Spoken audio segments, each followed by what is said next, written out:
Altin, kjo domatja e gjelbërt. Qëllë që i pa kamerës vendin me më pa. Kjo domata e gjelbërt, çfarë vlera ushqyse ka?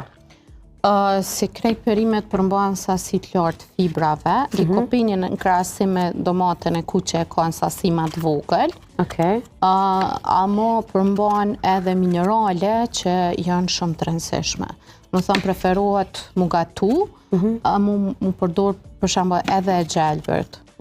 Tregon përveç si turshi që e përdorim shumë domatën e gjelbërt. A ka një recet tjetër që e kështë rekomandu që është e shpejt për nëj drek me domatë gjelbërt? Kryesisht kombinim me krejt perimet, për shembull kur i bojmë navull ose vetëm pak në vaj, preferohet me marrë edhe me shtu edhe domatën e gjelbërt. Me qep, me spec, me karrot, me kungullesh. Njëjtën kohë edhe jep shije, po vlerat ushqyese që i ka fibrat ndikojnë që mjavëri